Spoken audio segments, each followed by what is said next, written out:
పూరా లోకల్. నేను ఆరోపణలు చేయదలుచుకోలే, నేను విమర్శించదలుచుకోలే, కానీ సమస్యను పరిష్కరించే శక్తి వాళ్ళ దగ్గరనే ఉంది. ఈరోజు అడ్డుపడుతున్నది కిషన్ రెడ్డి గారు, మోడీ గారు కాదా?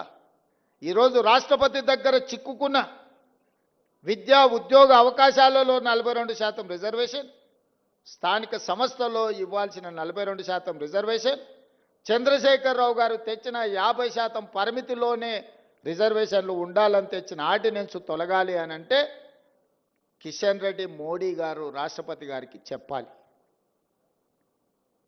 అడ్డంబడే మీరు తొండివాదన మొండివాదన చేస్తున్నారు. ఇందులో మీరు బీసీ రిజర్వేషన్లలో ముస్లింలను కలిపినరని. చదువుకున్న వాళ్ళు, కేంద్ర మంత్రులుగా పనిచేస్తున్న వాళ్ళు, ఈ దేశంలో రాజ్యాంగంలోనే ప్రొవిజన్ లేదు, మత ప్రాతిపదికన రిజర్వేషన్లకు తావు లేదు. మత ప్రాతిపదికన ఏ రిజర్వేషన్ ఉన్నా 2 నిమిషాలలో సుప్రీంకోర్టు కొట్టేస్తుంది.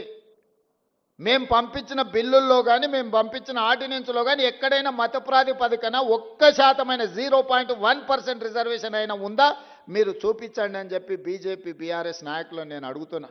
ఎందుకు అబద్ధాలతోని బలహీన వర్గాలను అడ్డుకుంటున్నారు, బహుజనులకు అన్యాయం చేస్తున్నారని నేను వేదిక మీద నుంచి అడగదలుచుకున్నా.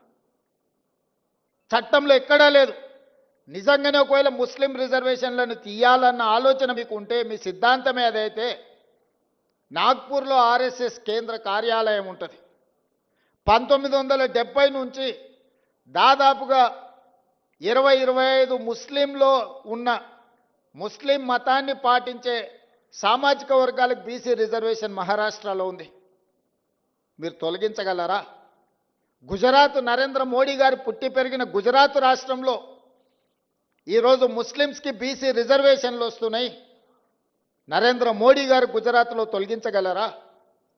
ఈరోజు ఉత్తరప్రదేశ్లో బీసీ రిజర్వేషన్లలో ముస్లింలకు సంబంధించిన రిజర్వేషన్లు ఉన్నాయి.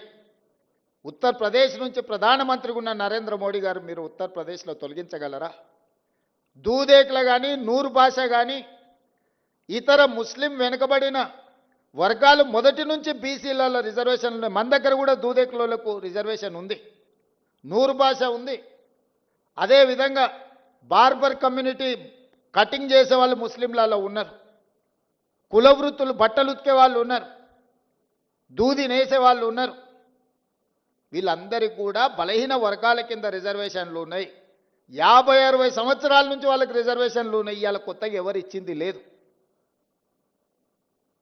ఈ ముసుగు దొడుక్కొని, ముస్లిం ముసుగు దొడుక్కొని బహుజనులకు అన్యాయం చేయాలి, బహుజనులకు రిజర్వేషన్లు ఇవ్వద్దు అని కొన్ని రాజకీయ పక్షాలు అడ్డుకుంటున్నాయి. ఇవాళ నిజంగానే తెలంగాణ రాష్ట్రంలో మేము ఇస్తే, మేము చేసిన చట్టంలో ఎక్కడైనా ఉంటే చూపించండి. అబద్ధాల ప్రాతిపదికన దెబ్బతీయాలి మా ఆలోచనని, రాహుల్ గాంధీ గారి విధానాన్ని. రాహుల్ గాంధీ గారి మీద కోపం ఉంటే వారి మీద ప్రదర్శించండి. చాలా కేసులు పెట్టారు, ఇంకా 4 కేసులు పెట్టండి. కానీ ఆయన నమ్మిన సిద్ధాంతాన్ని దెబ్బతీయడానికి ప్రయత్నం చేయొద్దు అని చెప్పి కేంద్ర ప్రభుత్వానికి నేను విజ్ఞప్తి చేస్తున్నా. ఆయన సంపూర్ణంగా విశ్వసిస్తున్నాడు, ఈ సమాజంలో సమూలమైన మార్పు రావాలంటే బహుజనులు నిలదొక్కోవాలి, బహుజనులు ఆర్థికంగా, విద్య, ఉద్యోగాలలో ఎదగాలి అనేది రాహుల్ గాంధీ గారి విధానం. ఆ విధానాన్ని అమలు చేయడమే నా బాధ్యత, మా ఉప ముఖ్యమంత్రి బట్టి విక్రమార్క గారి బాధ్యత. రాహుల్ గాంధీ గారు ఏ సూచన చేసినరో 100% అమలు చేయడం మా బాధ్యత.